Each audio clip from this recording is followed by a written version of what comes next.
ملت غږ تر کلونو وروسته د انحصاراتو ریاست پر نظارت راوستی. څو ورځې پرله پسې د کندهار یو شمېر ویښو ځوانانو پوسټونه کړي وو او د تیلو په برخه کې د ستونزو یادونه کړې وه. د جوزا پر 90مه نېټه د حکمت الله کندهاري په نوم یو ځوان له ملت غږ څخه د تیلو په برخه کې د څېړنې غوښتنه کړې وه چې یو شمېر تیل پمپونه بې کیفیته تیل پلوري او لیټر یې هم کم وي. همداراز یو شمېر تیل پمپونه کې تیل ډېر ګران سوي دي. ملت غږ د جوزا میاشتې پر 30مه نېټه د یکشنبې په ورځ پر دې موضوع څېړنه پیل کړه. د څېړنې په پیل کې لیټر میجر یا لیټر سنج موندلی څو په تیل پمپونو کې تیل وګوري چې پیرودونکو ته پوره لیټر ورکول کیږي او که کم. لومړی په عینومېنه کې الحافظ پټرول پمپ ته ورغلي یو او دلته مو کتنه کړې ده. د کتنې په پایله کې څرګنده سوه چې د دې پمپ لیټر پوره دی. وروسته د عینو ښارګوټي پر مخامخ د راحت په نوم یو پټرول پمپ ته ورغلو کوم چې مسؤل د تیل پمپونو د اتحادیې رئیس حاجي مسعود دی. خو دلته مو مخه ونیول سوه. دې ځای کې راته وویل سوه چې تاسو خبریالان د راپور جوړولو حق لرئ، خپل حد وپېژنئ. تاسو دا حق نه لرئ چې تیل وګورئ او یا یې هم اندازه کړئ.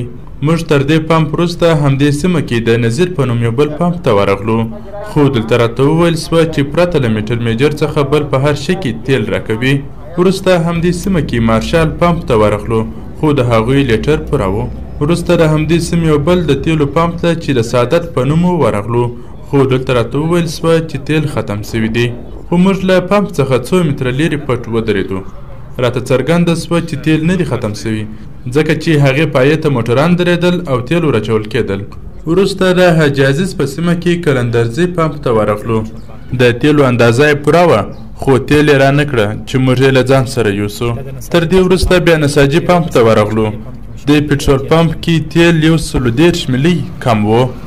دلته همدا ستونزه وه چې تیل یې نه راکول چې له ځان سره یې یوسو. نو دلته پوه سو چې تیلو کې یوه کیسه حتما سته. یوه ورځ وروسته د جوزا پر 30مه نېټه مو د تیلو اړوند معلومات ترلاسه کړه چې په نړیوال مارکیټ کې یو ډول تیل سته خو کندهار کې 4 رقمه تیل سره ګډ دي. ایرانی تیل چې په 2 مشهوره دي، ترکمني تیل چې په 3 مشهوره دي، 3 رقم ایرانی تیل چې په 8 مشهوره دي او 4 رقم یې د تیلو ضایعات دي چې انډرپوپ ورته ویل کیږي.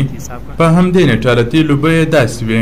ایراني 2 تیل په کندهار کې یو ټن په 780 ډالر و خو په نیمروز کې په 740 ډالر و. انډرپوپ په کندهار کې په 600 ډالر و خو په نیمروز کې په 500 ډالر و. ایرانی 8 تیل په کندهار کې په 780 ډالر و او په هرات کې په 715 ډالر و. همداراز د یو ټن یا 10 کیلو تیلو وزن په لیټر داسې کیږي. یو ټن ایرانی 2 یا ترکمني 3 تیل 1340 لیټره او یو ټن انډرپوپ 1350 لیټره کیږي. په همدې ورځ د تیل پلورونکو اتحادیې ته ورغلو څو د تیلو بیې راته معلومې سي چې څنګه لوړې روانې دي. همداراز په دې پوه سو چې د تیلو کیفیت څوک او څنګه ګوري او دې برخه کې لاسته راوړنې شته که نه. د تیل پلورونکو د اتحادیې مسؤل میرویس ملت غږ سره په خبرو کې وویل خرابې لارې، ناامني، پر لارو د پیسو اخیستل او د نړیوال بازار لوړ تلل د دې لامل سوي چې تیل ګران سي. هغه داسې د هرات اسام، د مرز اسام، د نیمروز اسام چې تخمینا 10 ډالر طالبان محصول اخلي، 15 ډالر 6 ډالر هم دا نور چکنه د پوستو مستو مصرفونه کېږي، 25 ډالر موټر ته کرایه پاتېږي. یعنې دا مکمل بس 45 ډالر د یو ټن مکمل مصرف کرایه او د لارې مصرف و. یو بل شی دا ده چې تاسو کله په مرز کې یا په هرات کې په اسلام قلعه کې تیل رانیسئ، هلته دغه د تیلو کیفیت څو ګورئ؟ تاسې خپله ګورئ چې دا تیل څنګه دي؟ افغانستان خو چې کوم وخت دا تیل راوړي خپل لابراتوار لري، خپل یوه اجاله کمیټه لري چې دا ګوري. وخت چې بیا راواوښتله ذخیرو ته راغله بیا سړی چې یو موټر 2 موټره چې رانیسي خپل یې ګوري. هغه موږ په حساب سکیلاتو ته وایو، خشکي یې ګوري، چربي یې ګوري، دا شیان یې ګوري.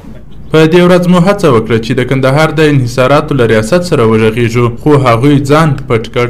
یوه ورځ وروسته د روانې چنګاښ میاشتې پر لومړۍ نېټه د سه شنبې په ورځ یو ځل بیا د انحصاراتو ریاست ته سهار 10 بجې ورغلو خو هغوی وویل چې 1 بجه راسئ. پر 1 بجه یو ځل بیا ورغلو خو مسؤلین وویل چې د ریاست رئیس محمد عثمان، د تیلو د اتحادیې رئیس میرویس او د تیل پمپونو د اتحادیې مشر مسعود ټول ولایت کې دي. موږ ولایت ته پسې ورغلو. هلته د ولایت مقام ویانده ولایتي ادارې سره مو خبره شریکه کړه. وروسته څرګنده سوه چې د انحصاراتو رئیس په خپل ریاست کې و او له ملت غږ څخه یې ځان پټ کړی و. شاوخوا 1:30 بجې ریاست ته ورغلو. او د تیلو د ګرانېدو د لیټر د کمښت او بې کیفیته تیلو اړوند مو خبرې ورسره پیل کړې. د همدې ریاست رئیس محمد عثمان ملت غږ ته وویل انحصاراتو ریاست د تیلو کیفیت ګوري او ترڅنګ یې د تیلو اندازه هم په دوی پورې مربوط ده. د رئیس په وینا د تیلو د اندازې لپاره دوی ځانګړي آله لیټر میجر یا لیټر سنج لري، خو دوی هغه مهال د اندازې ګوري چې دوی ته څوک مراجعه وکړي، مطلب دا چې د هغسې پر نظارت نه وځي. د انحصاراتو رئیس له ملت غږ سره ژمنه وکړه چې ملت غږ ته به سیار لابراتوار له یوه مسلکي کس ورکوي څو په تیل پمپونو کې د تیلو کیفیت وګوري چې انډرپوپ په ګډ دي او که نه. چې له نیمروز څخه راځي انډرپوپ په نامه چې را روان دي چې هغه د تیلو ضایعات چې په نورو ګډوي هغه خو بیا یو بل اداره ده د استنداد دي چون هغه د تمرین خالصه لا موجود پروسه مصالحات کوي او لابراتوارونه دي نه مسئولیت چې استنداد ملی نظر باندې هغه چې ګوري چې دا مواد اجنبي خو سیکلات چې د ټول د استنداد ملی په داسې ډول راوځي. تاسو کومه مسله کوي؟ موږ په رسمي کومه مسله کوي؟ یعنی دلته تر څو چاته محسوس شوي نه په دې بازار کې نه پلورل کېږي چې یا ول استنداد ملی نه ګوري نه ګوري مستند کله وځي راتیر چې دلته راسي بیا تاسو ګورئ نو که چیرې شکایت موجود وي ګمرک کې موږ ته معرفي کوو. په ګمرک نه کې معرفي او د داسې د پیسو په زور داسې پلاټ چې تر بازاره ورسېږي په جنایي کې که موږ شکایت وکړو چې په تیل پمپونو کې په اکثریت کې انډرپوپ مستقیم سره ګډ داسې نه دي چې یو ټن درنوي دي 2 ټن انډرپوپ راچوي دي بیا تاسې څه کوئ؟ موږ جریمه وکړو فعالیت کوو شهر وخت موږ ټلیفون وکړ اشاره کم و کیفیت خراب و موږ په جریان کې واچول استفاده تاسو کوم رئیس موږ دا غوښتنه وکړو چې تاسو دغه لابراتوار چې تاسو د ځان سره انتقالولی سي هغه سیار څوک تیل پمپونو ته ولاړ سو ویې ګورو چې موږ پر هغوی باندې شک لرو چې په دا تیل پمپونو کې انډرپوپ سره ګډ وي بیا تاسو څه کوئ؟ کومه کوئ؟ سهار وخت چې د مدرسې سره د ژوند او ګوري چې کوي هر څه مشکل چې مننه رئیس صاحب. د همدې څېړنې په درېیمه ورځ چنګاښ میاشتې پر 2مه نیټه د چهارشنبې په سهار یو ځل بیا د انحصاراتو ریاست ته ورغلو څو سیار لابراتوار راته وسپاري او یو مسلکي کس هم په لاس راکړي څو موږ په تیل پمپونو کې د تیلو کیفیت وګورو. خو په ټول ریاست کې سیار لابراتوار خو پر لویه لاره پرېږده عادي لابراتوار لا نه و. دوی سمپل کابل ته لیږي او هلته تجزیه کیږي. د انحصاراتو له ریاست څخه د محمد حنیف په نوم د تخنیکي مدیریت څخه یو کس په نظارت را سره ووتی. لومړی د نساجي د تیلو پمپ ته ورغلو. یوه پایه 100 ملي کمه وه او دوهمه 160 ملي کمه وه. د انحصاراتو مسؤلینو یې دواړې پایې ورسره غوچ کړې او د جریمې د تحویلي امر یې ورته ورکړ. دوهم نوي سعادت پمپ ته ورغلو کم چې په اجازي سیمه کې دی. دې پمپ کې یوه پایه وه هغه هم 160 ملي کمه وه. پایه یې وتړل سوه او د جریمې زیری پر وسو. راځئ په دې پوه سو چې اندازه څه رقم ده. د تیلو دې اندازه کوونکي ته لیټر میجر ویل کیږي او 20 لیټره په یو ځل اندازه کوي او په دغه 20 لیټرو کې کمښت په ګوته کوي. دریم د نظیر په نوم پټرول پمپ ته ورغلو کوم چې موږ د راپور په پیل کې درته په ګوته کړ. دې پمپ کې یوه پایه 220 ملي کمه وه. دا پایه هم سرغوچ سوه او مسؤلین انحصارات ته وغوښتل سول. څلورم د راحت په نوم پټرول پمپ دی چې د تیل پلورونکو د اتحادیې د مسؤل حاجي مسعود دی. د دې پمپ یوه پایه 180 ملي کمه وه او د انحصاراتو د مسؤلینو له لورې پایه وتړل سوه او د جریمې غږ پر وسو. پټرول پمپ ته ورغلو. د دې پمپ ټولې پایې پوره وې. وروسته د ښکارپر دروازې اړوند د نوشیجان ویالې پر غاړه نوي کلندري پټرول پمپ ته ورغلو. د دې پمپ یوه پایه 50 ملي کمه وه او د مسؤلین له لورې یې پایه ورسره غوچ کړه سوه. دویم په حاجي عرب کې شیر سرخ بابا پټرول پمپ ته ورغلو. د دې پمپ یوه پایه 50 ملي او دوهمه پایه 240 ملي کمه وه. پایه یې سرغوچ سوې او د جریمې امر ورته وسو. اووم د ښکارپر دروازې پر چوک روشن پټرول پمپ ته ورغلو. یوه پایه یې 70 ملي، دوهمه پایه یې 50، درېیمه یې 40 ملي او څلورمه یې 50 ملي کمه وه. د جریمې امر ورته وسو. اتم د مشرقي لیسې څنګ ته پټرول پمپ ته ورغلو او دې پمپ کې د پټرول یوه پایه وه هغه هم 110 ملي کمه وه. پایه یې سرغوچ سوه، جریمې ته برابره سوه. نهم پر نورزو شابرج کندهار پټرول پمپ ته ورغلو. لومړی پایه 110 ملي، دوهمه پایه 80 ملي او درېیمه پایه 90 ملي کمه وه. د انحصاراتو ریاست مامورینو پایې وربندې کړې او د جریمې خبر یې ورکړ. لسم د نعمت الله سالم پر مخامخ البلال پټرول پمپ ته ورغلو. د دوی ټولې پایې دقیقې او سمې وې. دا چې 1 لیټر زر ملي کیږي نو د کمبود سوو تیلو حساب تاسو خپله وکړئ چې څو افغانۍ توپیر پکښې راځي. د انحصاراتو ریاست رئیس محمد عثمان له ملت غږ سره په مرکه کې ویلي وه چې دوی په کلونو هم پر تیل پمپونو نظارت نه دی کړی، خو ملت غږ دوی نظارت ته اړ کړه. د انحصاراتو ریاست تخنیکي مسؤل محمد حنیف وایي هغه د تیل پمپونو مسؤلین چې تر ټاکلې اندازې کم تیل پلوري دوی به په لومړي ځل 15,000 افغانۍ جریمه ورکوي، دوهم وار 10,000 افغانۍ، دریم وار 15,000 افغانۍ او تر هغه وروسته انحصارات واک لري چې د تیل پمپ جواز لغوه کړي.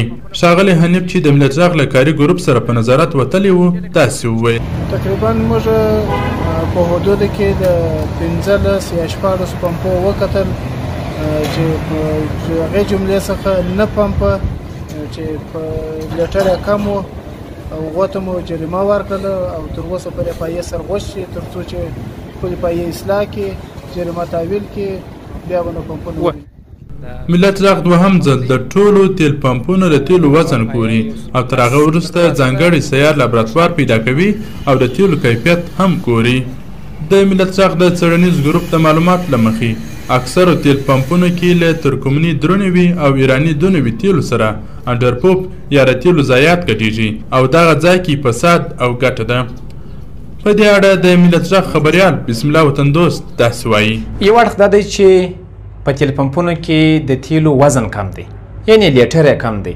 دویم اړخ چې زیات ملګري پوښتنې کوي چې قیمتونه ولې ګران دي یا ولې د قیمتونو په برخه کې تفاوت دی چې یو ځای یو رقم بل ځای بل رقم. د دې موضوع د حل لپاره موږ څېړنه کړې ده، موږ ځینې شیان پیدا کړي دي. د بیلګې په توګه اوس ترکمني تیل یا درونه وي، ایراني تیل یا دونه وي، دا چې دی په هماغه ورځ په بازار کې په 970 ډالره وه. 970 ډالره چې په 90 افغانۍ مات سي هغه کېږي 8,830 افغانۍ کېږي. یعنې یو ټن ایراني دونوي تیل یا ترکمني درونوي تیل هغه چې دی 8,830 افغانۍ کېږي او ترڅنګ هغه انډرپوپ یا د تیلو ضایعات چې دی هغه یو ټن په 400 ډالر و. که چیرې 400 ډالر په 90 مات کو هغه کېږي 43,400 افغانۍ. یو بل حساب دا دی چې خپله دغه درونوي تیل او دونوي تیل چې دی هغه یو ټن 1000 کیلو 1350 لیټره کېږي او د انډرپوپ یا د تیلو ضایعات چې دی 1000 کیلو یا یو ټن چې دی هغه 1340 لیټره کېږي. اوس نو دغه دونوي او درونوي تیل چې دوی په 970 رانیولي وي هغه په 45 افغانۍ دوی ته تمامیږي په دغه بازار کې. بیا تیل پمپونه والا که 1 افغانۍ پر ګټې باید په 40 سي، که 2 ګټې باید په 40 سي او داسې پسې زه 400 دوی پر ګټې په هر لیټر کې. اوس نو مشکل دا دی چې دوی تیل پلورونکي دغه کم تیل پمپو والا چې دی یو ټن درونوي ترکمني تیل یا یو ټن دونوي ایراني تیل 2 ټنه ضایعات ورچي یا 2 ټنه انډرپوپ ورچوي.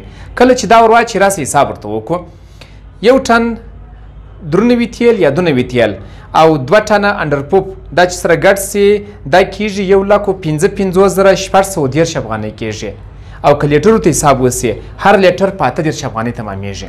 کله چې لیټر په 8 افغانۍ تمامیږي دوی هماغه یو لیټر بیا په 39 یا په 49 ورکوي.